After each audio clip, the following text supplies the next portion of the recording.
चलो भाई। आज हम लोग कुछ नया टॉपिक स्टार्ट कर रहे हैं। ये भी आप लोगों का एक डाउट वाला टॉपिक है। आप लोगों ने बोला सर थर्मोडायनेमिक्स में इंथैल्पी ऑफ न्यूट्रलाइजेशन में प्रॉब्लम हो रहा है, तो इंथैल्पी ऑफ न्यूट्रलाइजेशन पे मैं एक वीडियो बना रहा हूँ। इस पे कुछ क्वेश्चन भी करेंगे हम लोग लास्ट में, ताकि बेसिक कॉन्सेप्ट और सारे बेसिक कॉन्सेप्ट वगैरह सब क्लियर हो जाए, एडवांस के भी प्रॉब्लम अपने बन जाए। ठीक है।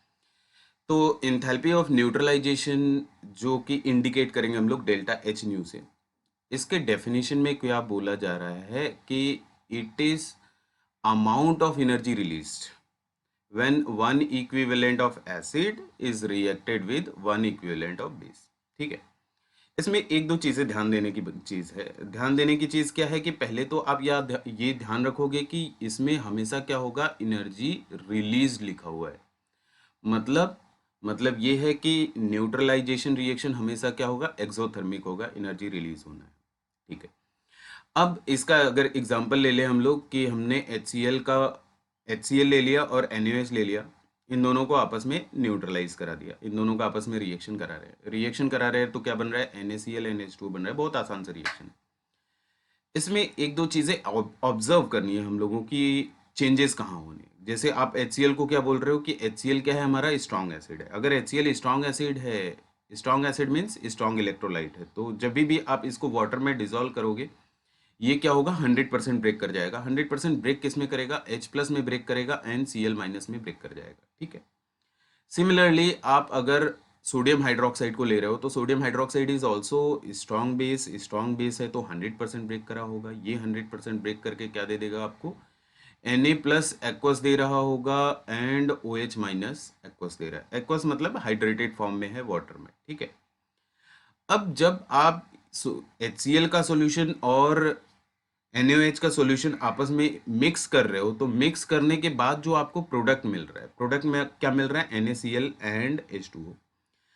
आपको ध्यान रहे कि NaCl is also strong electrolyte, तो NaCl अगर स्ट्रॉन्ग इलेक्ट्रोलाइट है तो ये भी 100% ब्रेक कर जाएगा। किस में ब्रेक कर जाएगा, Na प्लस में ब्रेक कर जाएगा एंड Cl माइनस में ब्रेक कर जाएगा।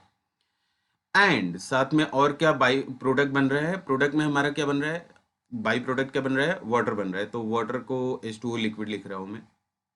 अगर आप ऑब्जर्व करो कि before reaction and after reaction changes कहाँ हुए, तो बिफोर रिएक्शन आफ्टर रिएक्शन में अगर आप ध्यान से देखो तो सोडियम आयन में कोई भी चेंज नहीं हुआ। सोडियम आयन जैसे एक्वस फेज में पहले मिल रहा था वैसे ही बाद में भी मिल रहा है एक्वस फेज में। क्लोराइड आयन जैसे एक्वस फेज में पहले मिल रहा था वैसे ही क्लोराइड आयन एक्वस फेज में बाद में भी मिल रहा है। चेंजेस कहाँ हुए, आपको before mixing H plus free state में मिल रहा था, OH माइनस फ्री स्टेट में मिल रहा था, ये आपस में कंबाइन कर गया। ये कंबाइन करके आपको क्या दे दिया, H2O लिक्विड दे दिया। तो ये आपको अगर नेट जो रिएक्शन हो रहा है न्यूट्रलाइजेशन में, ये अगर मैं लिखूं तो ये आपको क्या दिख रहा है कि H plus and OH minus आपस में कंबाइन होकर के H2O बना रहा है। ध्यान रहे, 1 mole H plus and 1 mole OH minus आपस में कंबाइन करेगा तो 57.3 किलो जूल के बराबर का एनर्जी रिलीज होगा। उसी को अगर कैलोरी में बोला जाए तो 13.7 किलो कैलोरी के बराबर एनर्जी रिलीज होना है अपना। अब देखो, इस डेफिनेशन में जो ऊपर लिखा हुआ है एंथैल्पी ऑफ न्यूट्रलाइजेशन, इस डेफिनेशन में क्या बोला हुआ है, one equivalent of acid is reacted with one equivalent of base. अब समझने की बात यह है कि डेफिनेशन में इक्विवेलेंट क्यों बोला। बोलने के लिए मोल बोल सकता था, लेकिन डेफिनेशन में क्या बोला हुआ है, इक्विवेलेंट बोला हुआ है। उसका रीजन ये है कि अगर आप देखो तो मोल के चैप्टर में एक फॉर्मूला पढ़ते हैं हम लोग। वो फॉर्मूला क्या है, equivalent is equal to mole into Z factor. कई लोग यहाँ पे जेड फैक्टर बोलते हैं, कुछ लोग एन फैक्टर बोलते हैं, आपको जो बोलना है बोलो। मैं इसको जेड फैक्टर बोलता हूँ। ठीक है। अब देखो, मेरा पॉइंट वही है कि यहाँ पे वन इक्विवेलेंट क्यों बोला हुआ है, मोल क्यों नहीं बोला हुआ है। सपोज कोई ऐसा आया, बोला सर मैं तो न्यूट्रलाइजेशन में H2SO4 लूंगा। चलो, वन वन मोल मैं तो H2SO4 लूंगा एंड इसको न्यूट्रलाइज कराऊंगा 1 मोल कैल्शियम हाइड्रोक्साइड के साथ। अब आपको बता दें कि H2SO4 एंड कैल्शियम हाइड्रोक्साइड दोनों ही क्या है, स्ट्रॉन्ग इलेक्ट्रोलाइट है। H2SO4 स्ट्रॉन्ग एसिड है, कैल्शियम हाइड्रोक्साइड स्ट्रॉन्ग बेस है। तो अगर ये स्ट्रॉन्ग एसिड है, ये भी 100% टूटेगा। 1 मोल अगर आपने H2SO4 लिया हुआ है तो it is going to generate 2 mole of H plus and 1 mole of sulphate ion. ठीक है। सिमिलरली कैल्शियम हाइड्रोक्साइड अगर ब्रेक कर जाए, calcium hydroxide is also strong base, अगर ये ब्रेक कर जाए तो क्या जनरेट करेगा? 1 mole of calcium ion and 2 mole of hydroxide ion. अब अगर आप इस कैल्शियम हाइड्रोक्साइड एंड H2SA4 के सॉल्यूशन को आपस में मिक्स करते हो, तो मिक्स करने के बाद जो आपको प्रोडक्ट मिलना है वो क्या मिलना है? आपको मिलेगा calcium sulphate. Calcium sulphate again strong electrolyte है, तो कैल्शियम सल्फेट भी 100% ब्रेक होकर के रहेगा सॉल्यूशन फेज में, कैल्शियम आयन मिल रहा होगा एंड सल्फेट आयन मिल रहा होगा। बट इस बारी 1 मोल H2O नहीं बना, इस बारी 2 mole of H plus is going to combine with 2 mole of OH minus, तो आपको क्या मिल जाएगा? 2 मोल ऑफ H2O मिल जाएगा। देखो, आपको इसीलिए डेफिनेशन में बोला हुआ है कि आपको इक्विवेलेंट इस्तेमाल करना है, मोल इस्तेमाल नहीं करना है। इक्विवेलेंट इस्तेमाल करने से क्या होगा? जब आप डेफिनेशन में इक्विवेलेंट बोलोगे तो प्रोडक्ट में हमेशा और हमेशा 1 मोल ही H2O बनेगा, और वहां से हम लोग एनर्जी प्रेडिक्ट कर सकेंगे कि अगर 1 mole H plus 1 mole OH minus से कंबाइन कर रहा है तो बेटा एनर्जी कितना रिलीज होगा? वो 57.3 किलो जूल रिलीज होगा, और you can say 13.7 kilo calorie release होगा। ओके, तो अब मैं बोलूं, अगर यहीं पे आप जो स्टार्टिंग में अभी बोल रहे थे कि मैंने H2SO4 का 1 मोल लिया एंड कैल्शियम हाइड्रोक्साइड का 1 मोल लिया, तो फाइनली जो आपको वाटर बनता हुआ दिख रहा है, वाटर कितना बन रहा है आपका? वाटर बन रहा है 2 मोल बन रहा है, तो जो एनर्जी रिलीज होगी that will be approximately double of the 57.3 और 13.7। ठीक है, उसका ऑलमोस्ट डबल जनरेट हो रहा होगा। अब इक्विवेलेंट वर्ड इस्तेमाल करने से फायदा क्या हुआ? आपको जो फॉर्मूला बोला गया अभी कि इक्विवेलेंट क्या होता है? Mole into Z factor. Suppose आपने इक्विवेलेंट कितना ले लिया H2SO4 का, इस बारे में मैं चेंज कर रहा हूँ, वापस से कंपाउंड वही दोनों लिख रहा हूँ, H2SO4 ही लिख रहा हूँ एंड यहाँ पे कैल्शियम हाइड्रोक्साइड ही लिख रहा हूँ। तो कैल्स H2SO4 के लिए पहले चेक कर लेता हूँ मैं। H2SO4 के लिए आप क्या बोल रहे हो कि सर इसका ना हमने 1 इक्विवेलेंट लिया हुआ है। अगर आपने इसका 1 इक्विवेलेंट लिया हुआ है तो मोल कितना मिलेगा? तो मोल ऊपर के फॉर्मूले से देख लो, मोल क्या मिल जाएगा? Mole will be equivalent divided by Z factor. तो इक्विवेलेंट आपका 1 था, आपको अब ढूंढना है कि H2SO4 के लिए जेड फैक्टर कितना होगा। तो एक चीज और बता दें, ये हालांकि आपका मोल वाला टॉपिक है, कि कोई भी एसिड ले आओ, कोई भी एसिड जितने H प्लस रिलीज कर सकेगा उसको हम लोग क्या बोलते हैं? बेसिसिटी ऑफ एसिड, और वही उस एसिड का क्या होता है? जेड फैक्टर होता है। तो अगर आप H2SO4 को देखो तो H2SO4 1 mole of H2SO4 can furnish 2 mole of H plus, तो H2SO4 का बेसिसिटी कितना हो जाएगा? 2 हो जाएगा, जेड फैक्टर कितना हो जाएगा? 2 हो जाएगा। तो आपने इक्विवेलेंट कितना लिया था? इक्विवेलेंट लिया था 1, जेड फैक्टर कितना है? 2। तो इफेक्टिवली जब आप 1 इक्विवेलेंट H2SO4 ले आओगे तो मोल कितना होगा? हाफ होगा। अब सोचो, अब अगर 1/2 मोल मैंने H2SO4 ले रखा है तो 1/2 मोल H2SO4 कितना mole, how many mole H plus generate करेगा? हमने क्या लिया? 1/2 मोल H2SO4 लिया हुआ है, तो अगर आप 1/2 मोल H2SO4 ले रहे हो तो it is going to generate 1 mole of H plus. आया बात समझ में?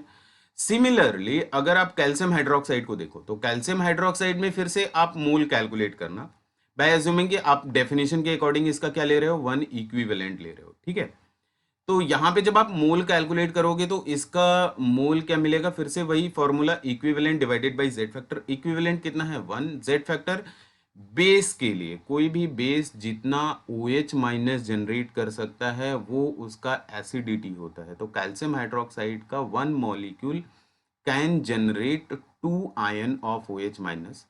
तो कैल्शियम हाइड्रोक्साइड का जो एसिडिटी है दैट इज 2, जेड फैक्टर कितना होगा? 2 होगा। तो अगेन कैल्शियम हाइड्रोक्साइड का भी मोल कितना मिल जाएगा? 1/2। अगर आप 1/2 मोल कैल्शियम हाइड्रोक्साइड ले आते हो तो कितना मोल आपको OH माइनस मिलेगा? डेफिनेटली 1 मोल यहां से OH माइनस मिल जाएगा आपको। अब सोचो, अब आप अगर इसको रिएक्ट करा रहे हो ठीक है, वन इक्विवेलेंट H2SO4 को रिएक्ट करा रहे हो वन इक्विवेलेंट कैल्शियम हाइड्रोक्साइड के साथ, तो रिएक्शन किसका होगा? रिएक्शन होगा 1 मोल H+ का एंड 1 मोल OH- का, जो कि हमारे डेफिनेशन के अकॉर्डिंग फिट बैठ रहा है कि 1 mole H+ will combine with 1 mole of OH- and it is going to generate 57.3 kilo joule और 13.7 किलो कैलोरी। तो हमारा जो एक्सपेक्टेशन है कि जब भी आप रिएक्ट कराओ ना, तो 1 मोल H2O बनना चाहिए और जो एनर्जी रिलीज होना चाहिए वो very near to 57.3 kilo joule और 13.7 किलो कैलोरी रिलीज होना चाहिए। इसलिए डेफिनेशन में इक्विवेलेंट वर्ड इस्तेमाल करा हुआ है। आप कोई भी एसिड और कोई भी बेस पकड़ के ले आओ, अगर आप वन इक्विवेलेंट रख दे रहे हो तो उस एसिड और बेस से जो H+ जनरेट होगा या OH- जनरेट होगा, वो दोनों ही 1 मोल आएंगे, जो कंबाइन होकर के 1 मोल H2O देंगे। Energy will be near to 57.3। तो इंथैल्पी ऑफ न्यूट्रलाइजेशन में ध्यान रखने की चीज है, डेफिनेशन में इक्विवेलेंट वर्ड इस्तेमाल करा जाता है। साथ में आप ये ध्यान रखेंगे कि अगर आप HCl NaOH जैसे स्ट्रॉन्ग एसिड को आप रिएक्ट करा रहे हो तो जो रिलीज एनर्जी होगा वो 57.3 होगा इक्विवेलेंट के अकॉर्डिंग। तो आई गेस डेफिनेशन सभी को क्लियर होगा ये इन न्यूट्रलाइजेशन का। न्यूट्रलाइजेशन का डेफिनेशन ही नहीं, हम अभी बेसिक अपना फाउंडेशन जनरेट कर रहे हैं। ये फाउंडेशन जनरेट होने के बाद अभी आगे क्वेश्चन करेंगे। तो ये न्यूट्रलाइजेशन को एक और डेफिनेशन के साथ एसोसिएट करके क्वेश्चन बनता है, और वो डेफिनेशन है इंथैल्पी ऑफ आयनाइजेशन और डिसोसिएशन। तो एक बार हम लोग इंथैल्पी ऑफ आयनाइजेशन और डिसोसिएशन का भी डेफिनेशन समझ लेंगे। इस डेफिनेशन में क्या बोला जाता है? इस डेफिनेशन में बोला जाता है कि आप कोई भी वीक इलेक्ट्रोलाइट ले आओ, any weak electrolyte may be weak acid, may be weak base, और मे बी वीक और स्पैरिंगली सोल्यूबल सॉल्ट, जो 100% डिसोसिएट नहीं होते, that is what are weak electrolyte. जैसे आप अगर एसिटिक एसिड ले आओ, ठीक है, तो एसिटिक एसिड क्या होता है? हमारा वीक एसिड होता है। अब वीक एसिड को अगर आप पानी में घोलो, सपोज एसिटिक एसिड को हम लोग पानी में घोल रहे हैं, तो अगर आपने 100 मॉलिक्यूल घोला हुआ है तो सभी 100 मॉलिक्यूल डिसोसिएट नहीं होने वाले। जनरली लैब में जो हम लोग कॉन्सेंट्रेशन इस्तेमाल करते हैं, उस कॉन्सेंट्रेशन में एसिटिक एसिड का मैक्सिमम डिसोसिएशन 10% होता है। मतलब आपने अगर 100 मॉलिक्यूल घोले हुए हैं तो 10 मॉलिक्यूल घुलेगा, रेस्ट 90 मॉलिक्यूल अभी भी अनडिसोसिएटेड सॉल्यूशन में पड़ा रहेगा। ये बात समझ में आया? तो अब आपको करना क्या है एंथैल्पी ऑफ आयनाइजेशन और डिसोसिएशन में? आपको करना क्या है कि आपको 1 मोल वो वीक इलेक्ट्रोलाइट ले आना है, फिर उसमें जो अनडिसोसिएटेड पार्ट है उसको कंप्लीटली डिसोसिएट करना है। देखो यहां पे क्या करना है, बॉन्ड को ब्रेक करना है, तो बॉन्ड को ब्रेक करने के लिए एनर्जी देनी पड़ेगी। तो इंथैल्पी ऑफ आयनाइजेशन और डिसोसिएशन क्या होगा? आपका एंडोथर्मिक प्रोसेस होगा। पहले तो ये चीज क्लियर रखना। तो मैं ये बोल रहा हूं कि ये जो इंथैल्पी ऑफ आयनाइजेशन डिसोसिएशन है ये एंडोथर्मिक प्रोसेस है। आप 1 मोल वीक इलेक्ट्रोलाइट ले आओ और उस 1 मोल वीक इलेक्ट्रोलाइट को एनर्जी दे दो, हीट दे करके इसको 100% डिसोसिएट करो। ठीक है, हीट देने से डिग्री ऑफ डिसोसिएशन बढ़ता जाएगा। तो जितना हीट देना पड़ेगा 1 मोल को कंप्लीटली डिसोसिएट करने के लिए, that heat is enthalpy of ionisation और डिसोसिएशन। डेफिनेशन लिखा हुआ है, it is the amount of energy required to break 1 mole of weak electrolyte into its constituent ions are known as enthalpy of ionisation और dissociation.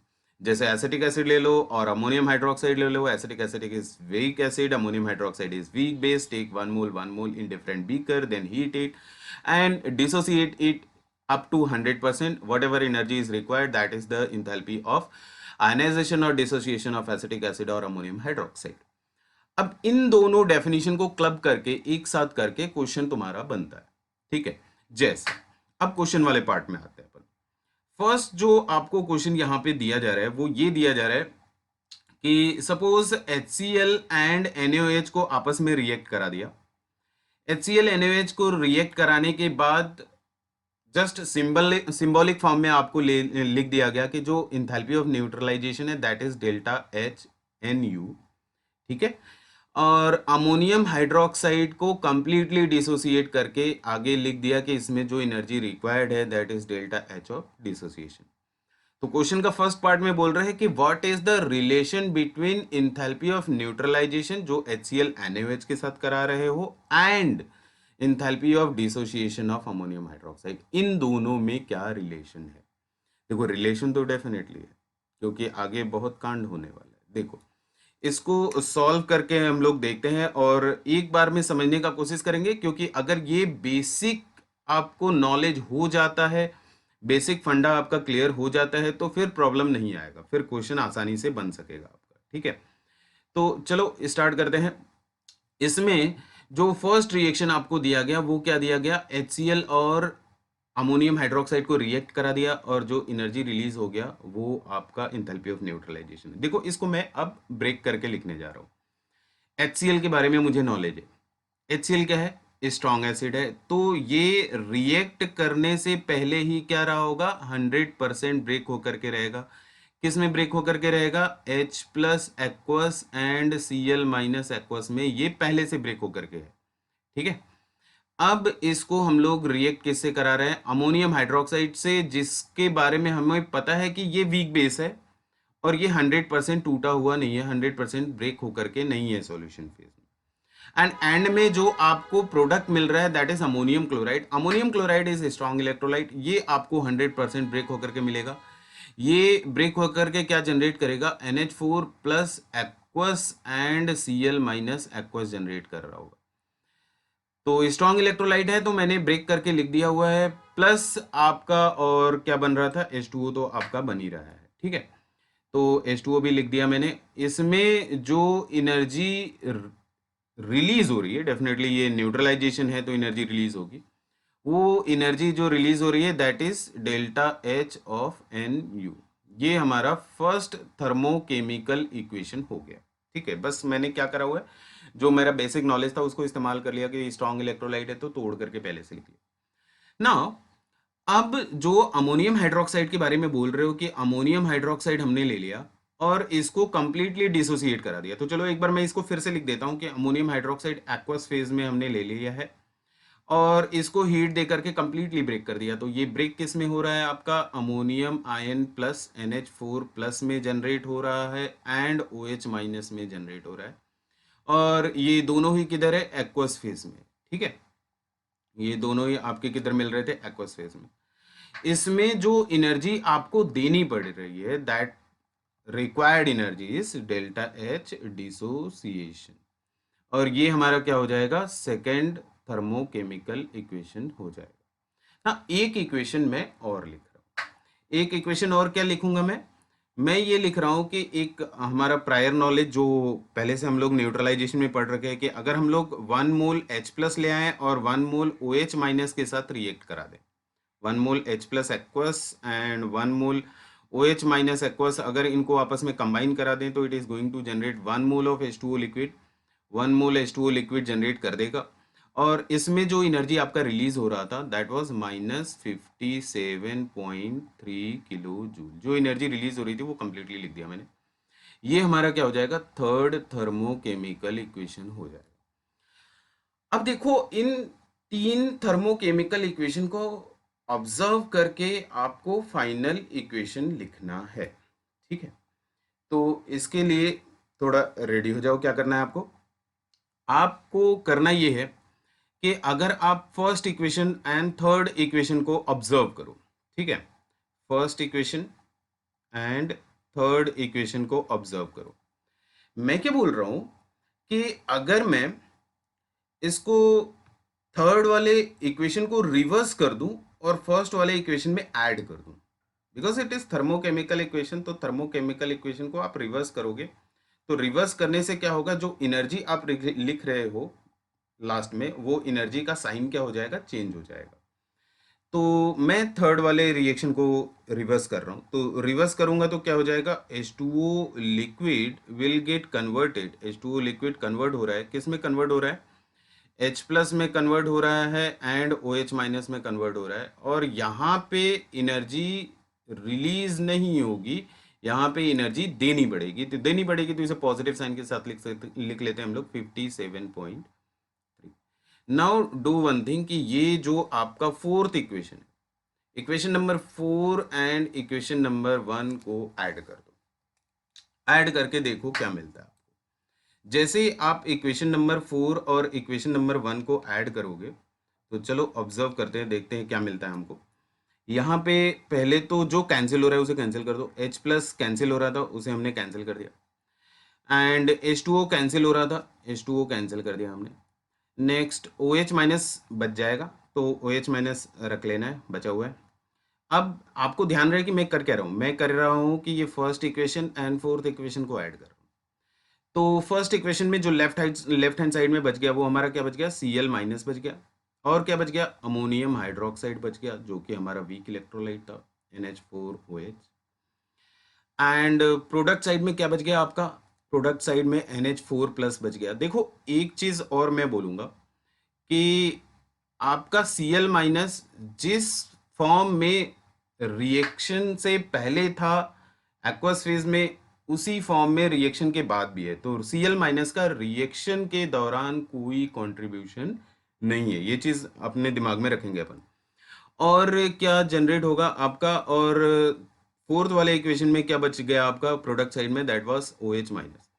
तो मैं क्या बोल रहा हूँ कि सिंस Cl माइनस का कोई कंट्रीब्यूशन नहीं है, जैसा वो रिएक्शन से पहले था उसी फॉर्म में रिएक्शन के बाद भी है, तो Cl माइनस को यू कैन रिमूव।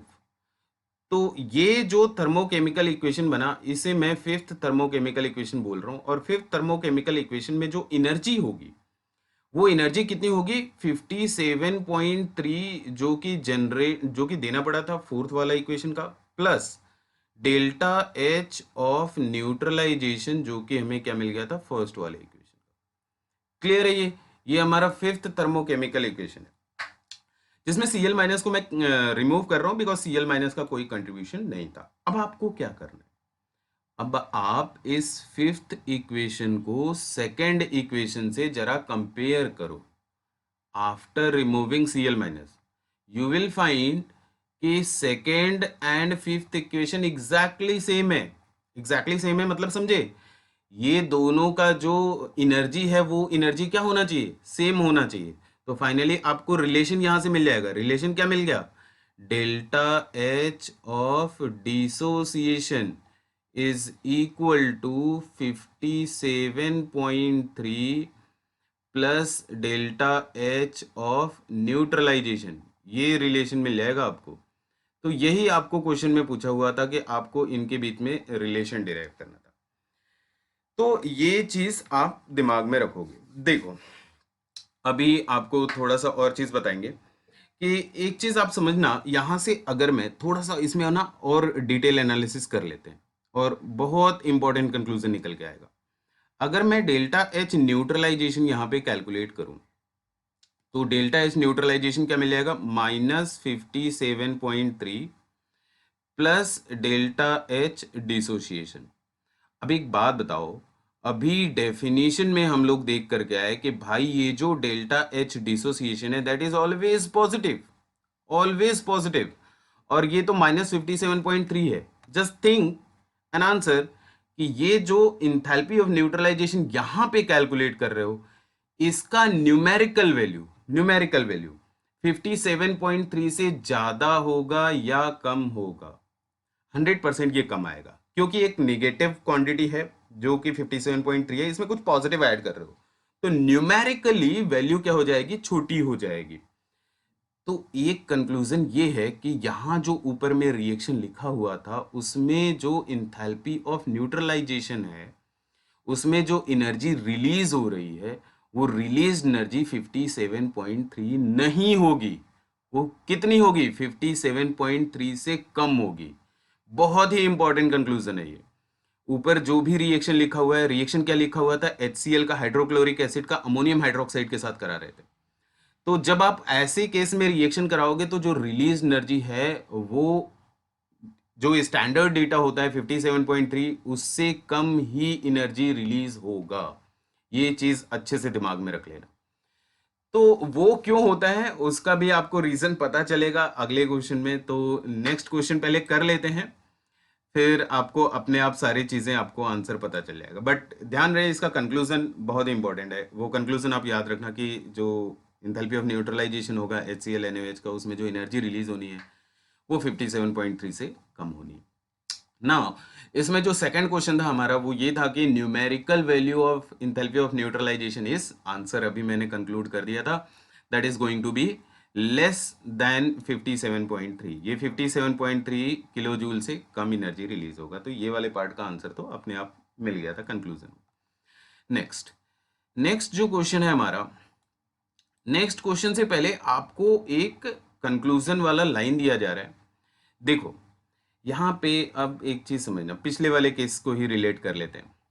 जब आप बोले कि सर हम जब HCl को न्यूट्रलाइज करा रहे हैं, किसके साथ न्यूट्रलाइज करा रहे हैं, अमोनियम हाइड्रोक्साइड के साथ न्यूट्रलाइज करा रहे हैं, तो इनके साथ न्यूट्रलाइजेशन में जो एनर्जी रिलीज होनी थी, प्रोडक्ट हमको पता है अमोनियम क्लोराइड एंड H2O बन रहा है, इसमें जो एनर्जी रिलीज होनी थी वो एक्सपेक्टेड था कि 57.3 होगा, बट न्यूमेरिकली वो एनर्जी जो रिलीज थी वो लेस देन 57.3 किलो जूल हो गया, जो रिलीज एनर्जी थी यहाँ पे। ठीक है, अब ये क्यों हुआ, ये चीज समझना है हमको, बहुत अच्छे से समझना है इसको, बिकॉज यहाँ पे अगर कॉन्सेप्चुअली एक बार क्लियर हो गए तो आपको इंथैल्पी ऑफ न्यूट्रलाइजेशन में कोई फंसा नहीं सकता। जिसको जो पूछना है पूछता रहे, नहीं फंसोगे, बिल्कुल नहीं फंसोगे। देखो अब आप इसी रिएक्शन को लेकर के बढ़ो और थोड़ा फील करना रिएक्शन में हो क्या रहा है। सपोज कि मैंने HCl का क्या ले लिया, 1 मोल ले लिया, एंड अमोनियम हाइड्रोक्साइड का कितना ले लिया, 1 मोल ले लिया। दोनों का हमने 1 मोल ले लिया।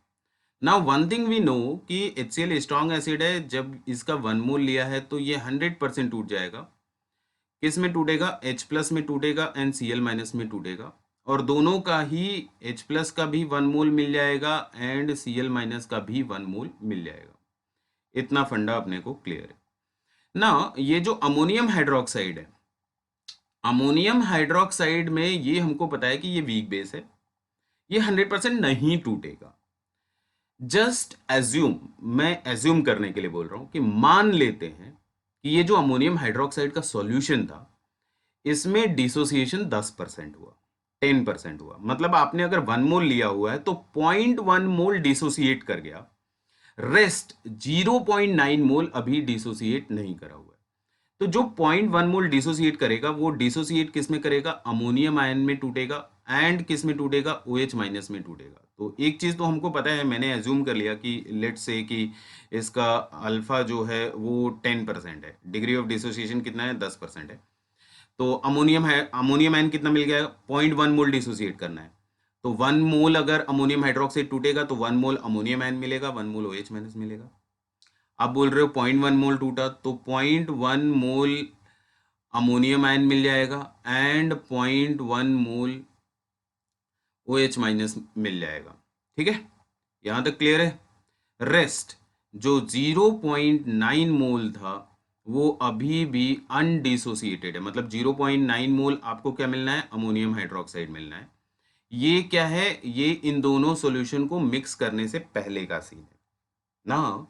अब आपने इन दोनों सॉल्यूशन को मिक्स कर दिया, जैसे ही आप मिक्स करोगे न्यूट्रलाइजेशन रिएक्शन स्टार्ट हो जाएगी। मतलब ये जो 0.1 मोल OH- था ये आकर के रिएक्ट करेगा, किसके साथ रिएक्ट करेगा, H+ के साथ। लेकिन आपको OH- का कितना मोल अवेलेबल है आपके पास, 0.1 मोल है, और H+ का कितना है, 1 मोल है। तो अब रिएक्शन तो होगा, रिएक्शन डेफिनेटली होगा, H+ एंड OH- का रिएक्शन हो जाएगा। तो OH- का 0.1 मोल पूरी तरह कंज्यूम हो जाएगा, H+ 1 मोल था, तो यहाँ पे प्रोडक्ट क्या बनेगा, H2O बन रहा था हमारा। तो जब रिएक्शन एंड होगा ये वाला रिएक्शन, तो OH- कंप्लीटली कंज्यूम हो गया, H+ क्या बच जाएगा, 1 माइनस 0.1, 0.1 मोल रिएक्ट कर चुका है, तो H+ कितना बच गया, 0.9 मोल बच गया आपका H+। ठीक है, और H2O कितना बना होगा, 0.1 मोल बना होगा ना। अब यहाँ पे क्या एनर्जी 57.3 रिलीज होगा, नहीं, रिलीज नहीं होगा, ध्यान रखना। जब 1 मोल H+ 1 मोल OH- के साथ कंबाइन होता है तब 57.3 रिलीज होता है। यहाँ पे रिएक्शन कितने का हुआ, 0.1 मोल, 0.1 मोल का, तो रिलीज एनर्जी कितनी होगी, 5.73। मतलब 57.3 का 10% कैलकुलेट कर लो, तो 5.73 किलो जूल के बराबर एनर्जी रिलीज हो गई होगी। लेकिन रुको, ऐसा कभी हो सकता है क्या एक ही बीकर में एसिड और बेस दोनों ऐड करे और बेस जितना डिसोसिएटेड था वो रिएक्ट कर गया, अनडिसोसिएटेड वाला वहीं बच गया और एसिड भी बच गया? This is not possible at all. एक चीज दिमाग में रख लेना बहुत अच्छे से, एसिड बेस रिएक्शन 100% कंप्लीट होता है। एसिड बेस रिएक्शन को कभी भी आप बीच में नहीं रख सकते, नॉट पॉसिबल, नहीं रुकेगा, नहीं रुकेगा। एसिड बेस रिएक्शन 100% कंप्लीट होगा। मतलब अभी इसमें कहानी में ट्विस्ट था। ट्विस्ट ये था कि ये जो आपका एक्सपेक्टेशन था कि 5.73 एनर्जी रिलीज होगा, ये न्यूट्रलाइजेशन होगा, 0.1 मोल एनर्जी रिलीज होने का कोशिश करेगा, तो बीकर क्या होगा, स्लाइटली हीट अप होगा। तो वही एनर्जी जो 5.73 रिलीज हो रहा था, इस एनर्जी का कुछ part, some of that part of 5.73 kilo joule, उस एनर्जी का कुछ पार्ट जो अनडिसोसिएटेड था आपका 0.9 मोल अमोनियम हाइड्रोक्साइड, इसको ब्रेक करने में कुछ पार्ट कंज्यूम हो जाएगा। मतलब ये जैसे ही न्यूट्रलाइजेशन हुआ होगा, उधर से अमोनियम हाइड्रोक्साइड क्या हो जाएगा, डिसोसिएट करना स्टार्ट कर देगा। और डिसोसिएट होने में एनर्जी कौन सी कंज्यूम कर रहा है, जो पहले से रिलीज हो रही थी। ये प्रोसेस चलता रहेगा। सपोज फिर से 10%, 0.9 का 10% फिर से टूट जाता है, फिर रिएक्ट करेगा, फिर कुछ एनर्जी रिलीज होगा, फिर उसका कुछ पार्ट यूटिलाइज हो जाएगा जो अनडिसोसिएट था, उसको डिसोसिएट करने में। ये प्रोसेस चलता रहेगा, चलता रहेगा, एंड में न्यूट्रलाइजेशन कंप्लीट हो जाएगी। अब सोचो, जो रिलीज एनर्जी थी, वो रिलीज एनर्जी क्या 57.3 होगी? Not possible at all. क्यों? क्योंकि जो आपका एक्सपेक्टेशन था कि 57.3 किलो जूल के बराबर एनर्जी रिलीज हो जानी थी, उसी एनर्जी में से कुछ पार्ट तो आपने यूज कर लिया। कहां यूज कर लिया? अमोनियम हाइड्रोक्साइड को डिसोसिएट करने में यूज कर लिया। तो अब यहां पे एक आपको कंक्लूजन दे रहा हूं मैं। ये जो आप न्यूट्रलाइजेशन करा रहे हो एसिड एंड बेस का, इस एसिड बेस के न्यूट्रलाइजेशन में आपका एसिड या फिर बेस जितना ज्यादा वीक होता जाएगा, जितना ज्यादा वीक है मतलब डिग्री ऑफ डिसोसिएशन जितना पहले से कम है, तो उसको तोड़ने के लिए मुझे ज्यादा से ज्यादा एनर्जी देना पड़ेगा। देन कंक्लूजन जो लिखा जाता है, कंक्लूजन ये लिखा जाता है कि वीकर इज द एसिड और base in neutralization reaction, lesser is the energy released during neutralization. जो न्यूट्रलाइजेशन का प्रोसेस था, आपका एक्सपेक्टेशन है भाई 1 इक्विवेलेंट ले आया, एनर्जी रिलीज कितना होना चाहिए 57.3, बट आपको क्या पता चला कि आपने किसी एक को वीक पकड़ा, पता चला 57.3 से कम हो गया।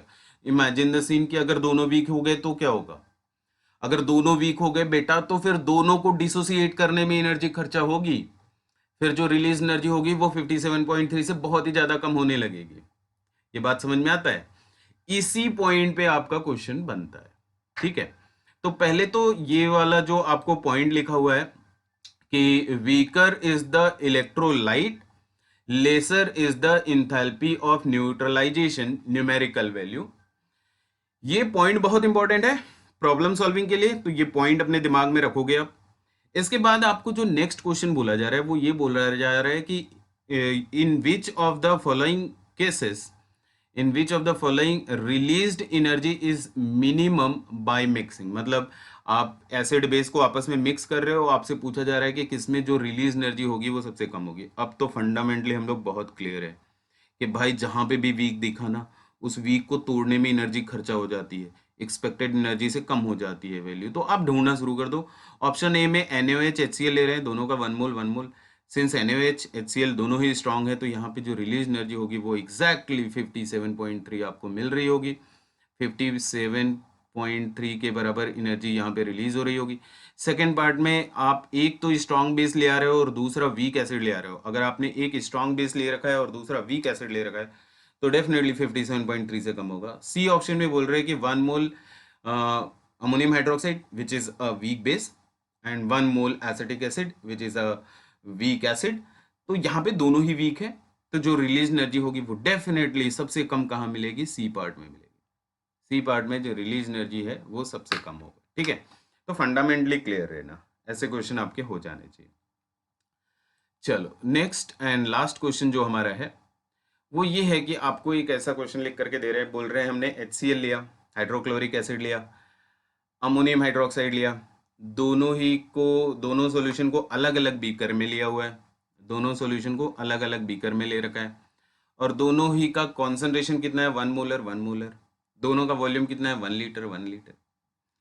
फिर आपसे पूछ रहे हैं कि भाई एक बात बताओ कि इस रिएक्शन के लिए इंथैल्पी ऑफ न्यूट्रलाइजेशन आपको दे दिया, and that value is how much 51.34 kilo joule. आप देख सकते हो वैल्यू जो रिलीज एनर्जी है वो 57.3 से कम आ रही है, आनी भी चाहिए, बिकॉज अमोनियम हाइड्रोक्साइड क्या था, वीक था। अब आपसे पूछा क्या जा रहा है, पूछा जा रहा है कैलकुलेट इंथैल्पी ऑफ डिसोसिएशन। देखो अब फंडामेंटली हम लोग इतना ज्यादा क्लियर हो चुके हैं कि हमको पता है कि एसिड और बेस को रिएक्ट कराओ, तो रिएक्ट कराने से अगर वन इक्विवेलेंट ले लिया तो रिएक्ट कराने से एनर्जी कितनी रिलीज होनी चाहिए 57.3, यहाँ पे कितनी हुई 51.34। ये क्यों हुई, क्योंकि अमोनियम हाइड्रोक्साइड वीक है, तो जो एनर्जी का गैप हुआ एक्सपेक्टेड था 57.3, रिलीज हुआ 51.34, तो ये कम जो वैल्यू हुई ये एनर्जी गई कहाँ, कहाँ खर्चा हो गई, ये खर्चा हो गई अमोनियम हाइड्रोक्साइड को डिसोसिएट करने में। और बाय डेफिनेशन वही हमारा क्या होता है, enthalpy of dissociation. Enthalpy of dissociation में यही तो बोला हुआ था कि आप 1 मोल ले आओ और उसको कंप्लीटली डिसोसिएट करो, जितना एनर्जी का जरूरत पड़ेगा, that is enthalpy of dissociation. तो बस आप अगर फंडामेंटली क्लियर हो तो आपको क्या करना था, 57.3 और 51.34 का एनर्जी गैप कैलकुलेट कर लेना था, वही क्या हो जाएगा आपका इंथैल्पी ऑफ डिसोसिएशन। ये तो तब जब आप फंडामेंटली बहुत ज्यादा क्लियर हो, अदरवाइज आपको पहले ही क्वेश्चन में एक डेरिवेशन करा दिया गया है, उसमें बोला गया था कि डेल्टा एच ऑफ न्यूट्रलाइजेशन जो आपको मिलता है that is equal to -57.3 plus जो मिल रहा था आपको डेल्टा एच ऑफ डिसोसिएशन। तो यहाँ पे आपको इंथैल्पी ऑफ न्यूट्रलाइजेशन दिया हुआ है -51.34 किलो जूल, और ये जो नंबर है -57.3 kilo joule plus delta H of dissociation. आप अगर सोच करके करोगे तो भी यही आंसर आएगा, फॉर्मूला यूज करोगे तो भी आंसर आएगा। मैं फॉर्मूला रिकमेंड नहीं करता, मेरे हिसाब से आप फंडामेंटली इतना क्लियर रहो कि आपको फार्मूला यूज करने की जरूरत ही ना पड़े, देखते ही आंसर मार दो। 57.3 पॉजिटिव हो जाएगा -51.34, यही आपका आंसर है फर्स्ट पार्ट का। ठीक है, बहुत आसान सा क्वेश्चन था। ये तो बेसिक चीजें थी, मेडिकल के लिए इतना सफिशिएंट है, मेडिकल में इससे ज्यादा नहीं आएगा मेडिकल के किसी एग्जाम में। सेकेंड पार्ट इस क्वेश्चन का, इट इज नॉट एक्सपेक्टेड कि सेकेंड वाला पार्ट आपके मेडिकल एग्जाम में आ जाए, बट सेकेंड वाला आ सकता है इंजीनियरिंग वालों को एडवांस में। देखो सेकेंड वाले में क्या बोला गया, calculate KB is what, base dissociation constant.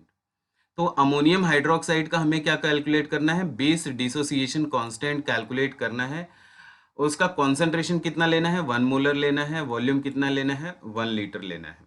ठीक है, तो अब एक चीज बताओ, खूब आराम से सोच के बताना, कैन आई से वन थिंग कि ये जो वीक इलेक्ट्रोलाइट है, either it is weak acid और वीक बेस, कोई भी ले आओ, ये जो वीक एसिड और या वीक बेस है, इसका डिग्री ऑफ डिसोसिएशन पहले से जितना ज्यादा होगा, डिग्री ऑफ डिसोसिएशन अगर जितना ज्यादा होगा तो इंथैल्पी ऑफ न्यूट्रलाइजेशन उतना ही ज्यादा होगा, क्योंकि अगर आप दोनों ही स्ट्रांग ले आते हो तो इंथैल्पी ऑफ न्यूट्रलाइजेशन सबसे ज्यादा 57.3।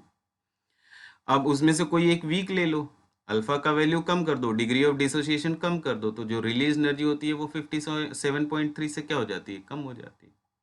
तो यहाँ पे एक इंपॉर्टेंट कंक्लूजन लिख रहा हूं मैं, जो कि जेई एडवांस के लिए अच्छा है।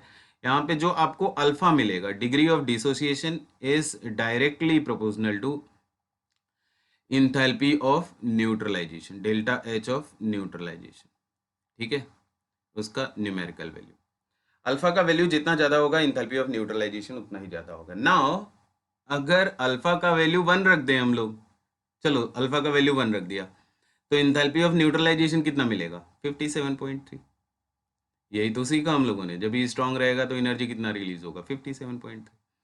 ये रहा हमारा इक्वेशन 1, ये रहा इक्वेशन नंबर 2। इन दोनों को डिवाइड कर दो, डिवाइड करोगे तो क्या मिलेगा, alpha is equals to delta H of neutralization का न्यूमेरिकल वैल्यू डिवाइडेड बाय 57.3। यहाँ से क्या मिल जाएगा आपको, अल्फा, डिग्री ऑफ डिसोसिएशन। ठीक है, अब अगर आपको enthalpy of degree of dissociation आपको मिल ही गया है, तो यहाँ पे इंथैल्पी ऑफ न्यूट्रलाइजेशन आपको दिया हुआ था क्वेश्चन में, वो था 51.34। तो यहाँ से आप अल्फा कैलकुलेट कर लो, अल्फा किसका मिल जाएगा, अमोनियम हाइड्रोक्साइड का। डिग्री ऑफ डिसोसिएशन किसका मिल जाएगा, अमोनियम हाइड्रोक्साइड का, क्योंकि वीक केवल वही है। तो यहाँ पे कितना मिल जाएगा, 51.34 डिवाइडेड बाई 57.3। तो यहाँ से एक बार आपको अल्फा मिल गया, डिग्री ऑफ डिसोसिएशन मिल गया, फिर आपको के बी कैलकुलेट करने के लिए बोल रहे हैं। तो के बी का फॉर्मूला, अगर आप आयनिक इक्विलिब्रियम थोड़ा भी पढ़े हो तो base dissociation constant, since ammonium hydroxide is weak electrolyte, तो मैं अप्रोक्सीमेटेड फार्मूला यूज करने जा रहा हूं। हालांकि यहाँ पे यूज नहीं होगा, क्योंकि अगर आप अल्फा का वैल्यू देखो तो ये अल्फा का वैल्यू बहुत ज़्यादा दिख रहा है आपको। ठीक है, तो अगर अप्रोक्सीमेटेड नहीं यूज करना है तो आप पूरा फॉर्मूला यूज करो, C alpha square upon 1 minus alpha. ये फॉर्मूले का डिटेल डिस्कशन मिल जाएगा आपको, कहाँ मिल जाएगा, तो आयनिक इक्विलिब्रियम में मिल जाएगा। अब ये सी का वैल्यू आपको क्वेश्चन में दे रखा है, सी का वैल्यू कितना दे रखा है, 1 मोलर दे रखा है। एंड अल्फा का वैल्यू आपको पता ही है, ऊपर से आप कैलकुलेट कर लो, उठा करके सी और अल्फा का वैल्यू सब्स्टिट्यूट करो, यू विल गेट द केबी, आपको केबी का वैल्यू मिल जाएगा। तो यहाँ से थर्मोडायनेमिक्स से रिलेट करके आपको आयनिक इक्विलिब्रियम में लेकर के जाया जा सकता है, बहुत अच्छे अच्छे प्रॉब्लम बनाए जा सकते हैं। तो इंथैल्पी ऑफ न्यूट्रलाइजेशन से कनेक्टेड जितनी चीज़ें थी वो ख़त्म हो चुकी हैं, इससे ज़्यादा आपको नहीं पूछा जाएगा, चांस नहीं है। और और भी अगर आपका कोई भी डाउट है, एनी डाउट, आपका कुछ भी डाउट और निकल कर आता है कि सर ये वाला टॉपिक मुझे समझ में नहीं आता, ये वाला टॉपिक मुझे बता दो, तो आप जस्ट कमेंट में जाकर के कमेंट कर दो, या फिर मैंने अपना नंबर भी दे रखा है, तो आप मुझे व्हाट्सअप कर सकते हो। व्हाट्सअप करने के लिए 9450660007, आप इस नंबर पे मुझे व्हाट्सअप कर सकते हो अपना डाउट कि सर ये वाला टॉपिक का वीडियो बना दो, मैं बना दूंगा। या फिर आप मुझे कॉल कर सकते हो, कॉल करने के लिए 7086511412 का नंबर इस्तेमाल कर सकते हो। इसके अलावा हम लोग ऑनलाइन क्लासेस भी रन करते हैं, तो अगर आप लाइव क्लासेस अटेंड करना चाहते हो तो मैं लाइव क्लासेस भी ले सकता हूँ, कांटेक्ट आप इसी नंबर पे कर सकते हो। रेस्ट पढ़ते रहो, उम्मीद रखो सब कुछ अच्छा होगा, हार्ड वर्क जरूर रंग ले आएगा। और और क्या, पढ़ाई करो, सब अच्छा होगा। ठीक है, मिलते हैं अगली क्लास में।